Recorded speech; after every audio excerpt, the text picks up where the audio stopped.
देखो, हम अभी बात तो कर रहे हैं न्यूज़पेपर लेआउट की।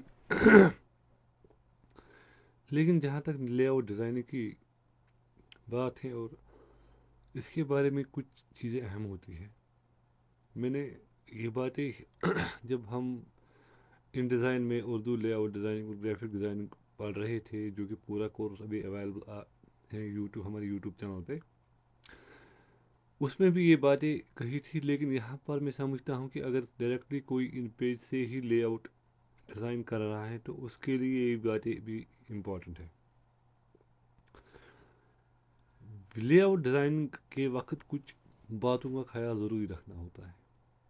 चाहे आप कोई भी लेआउट डिज़ाइन करते हो, चाहे बुक का लेआउट डिज़ाइन कर रहे हो या न्यूज़पेपर का लेआउट डिज़ाइन कर रहे हो या किसी और चीज़ का लेआउट डिज़ाइन आप कर रहे हो, उसमें कुछ चीज़ों का ख्याल रखना बहुत ही ज़रूरी होता है।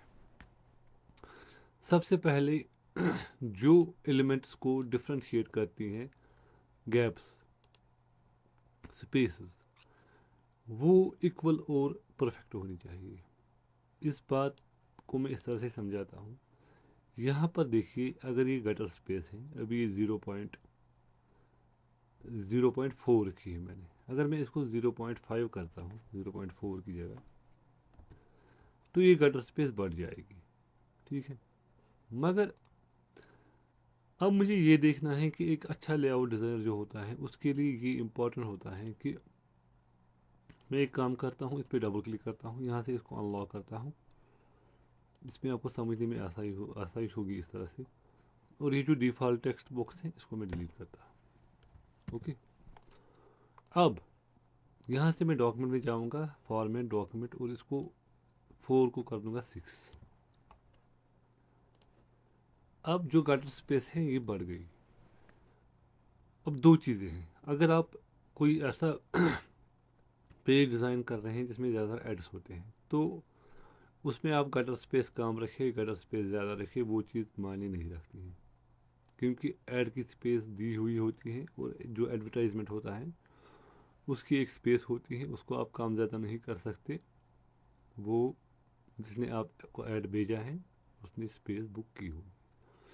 मगर अगर आप कोई पेज डिज़ाइन कर रहे हैं, चाहे ऑनलाइन फॉर्मेट के लिए या प्रिंट फॉर्मेट के लिए, उस पेज की लेआउट डिज़ाइन के लिए इम्पॉर्टेंट ये है कि आप एक गटर स्पेस ऐसी रखिए जो एक परफेक्ट गटर स्पेस हो, जिससे नुमाया हो जाए कि एक न्यूज़ दूसरी न्यूज़ से डिफ्रेंशिएट हो रही है या एक एलिमेंट दूसरे एलिमेंट से डिफ्रेंशिएट हो रहा है। ये बिल्कुल बेसिक और इम्पॉर्टेंट फार्मूला है लेआउट डिज़ाइन करने का। ये हुआ फर्स्ट पॉइंट। सेकंड पॉइंट हमारा ये होता है कि अगर आप कोई पेज डिज़ाइन कर रहे हैं, न्यूज़पेपर का किसी पेज के लेआउट को डिज़ाइन कर रहे हैं, तो अक्सर व बेशतर उसके ऊपर एक हेडिंग होती है। यहाँ पर हम स्पोर्ट्स पेज डिज़ाइन करते हैं तो यहाँ पर एक स्पोर्ट्स हेडिंग होगी। अगर आप स्पोर्ट्स पेज के अलावा कोई पेज डिज़ाइन करते हैं तो ओबियसली ऊपर छोटी हेडिंग होगी।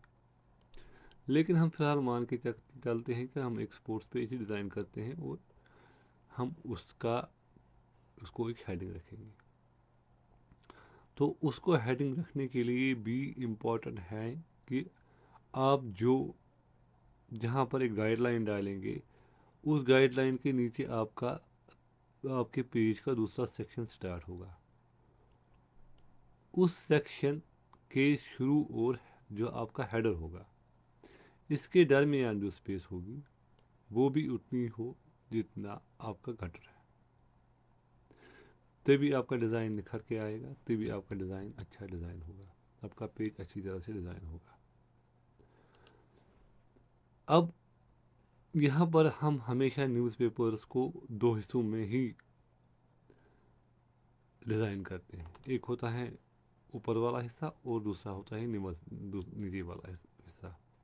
ये इसलिए कि आपने देखा होगा कि आपके घर में जो भी न्यूज़पेपर होता है वो फोल्ड करके होता है, और उस फोल्ड का ख्याल रखना होता है। अकॉर्डिंगली हम न्यूज़पेपर को दो हिस्सों में ही डिज़ाइन करते हैं। ये कोई हार्ड एंड फास्ट रूल नहीं है, लेकिन अक्सर बेशतर ऐसा ही किया जाता है। इससे न्यूज़पेपर का लुक अच्छा आता है और उसका डिज़ाइन भी अच्छा क्रिएट होता है। अब यहाँ पर भी जो स्पेस होगी वो भी इतनी होनी चाहिए जितना गटर है। अब ये आप पे डिपेंड करता है कि आप इसको परफेक्ट करना चाहते हैं तो ओबियसली एक बॉक्स लेना पड़ेगा और उससे इसकी मेजरमेंट लेनी होगी। अकॉर्डिंगली जितना बॉक्स आएगा, गाइड यहाँ पर स्नैप टू गाइड ओपन रखिए तो ये बराबर परफेक्ट बॉक्स बन जाएगा। इसको रोटेट कीजिए यहाँ पर 90 डिग्री, आपको पता चल जाएगा कि आपने जो गाइडलाइन डाली है बराबर है कि नहीं। अब मुझे अंदाज़ा हो जाता है with the help of experience कि मैंने कितनी गाइडलाइन जो डाली हैं वो बराबर है कि नहीं। ये हुआ फर्स्ट पॉइंट। अब खाली इतना ही नहीं है कि चलो आपने गाइडलाइंस डाल दी, आपने गटर स्पेस डाल दी, अब ये इसका आपने एक स्टैंडर्ड बना दिया कि 0.6 सेंटीमीटर इनके दरमियान स्पेस होनी चाहिए। आप जो एलिमेंट्स डालेंगे उन एलिमेंट्स की स्पेसिंग और साइजिंग भी इम्पॉर्टेंट होती है। मेरे कहने का क्या मतलब है वो ये, मान लीजिए यहाँ पर मुझे एक 2 कॉलम की न्यूज़ डालनी है, ठीक है। ये मैं इस तरह से एक 2 कॉलम की न्यूज़ डालने वाला हूँ। इसके लिए मैंने एक बॉक्स क्रिएट किया, इसको लाइन देते हैं नन और कलर देते हैं कोई लाइट सा, मान लीजिए येलो फिलहाल रखते हैं। अब इसके अंदर जो मैं टेक्स्ट बॉक्स इंसर्ट करूँगा जिसमें मुझे राइटिंग करनी है, उस टेक्स्ट बॉक्स की जो साइड्स और ऊपर नीचे स्पेसिंग होगी वो भी इसके साथ मैच होनी चाहिए। ये चीज़ें जिन्हें हम कहते हैं माइनर डिटेल्स या जिनको डिटेल्स पे काम करना हो कहते हैं, ये चीज़ें इम्पोर्टेंट होती हैं एक डिज़ाइन को बेहतर से बेहतर बनाने के लिए। ये थी बेसिक्स एक लेआउट डिज़ाइन के बेसिक, जो बेसिक होता है, बेसिक सेटअप होता है एक लेआउट डिज़ाइन का। ये उसके बारे में कुछ इम्पोर्टेंट पॉइंट्स थे। तो नेक्स्ट हम सीधा शुरू करने जा रहे हैं लेआउट डिज़ाइन, और इन पेज में हमें कौन कौन सी चीज़ों की ज़रूरत पड़ेगी। कंटिन्यू रहेगा कोर्स फ़िलहाल के लिए। फ़िलहाल इस इन बेसिक चीज़ों को जहन में रखिए और जब भी आप डिज़ाइन बनाएंगे तो इन बेसिक चीज़ों का खास ख्याल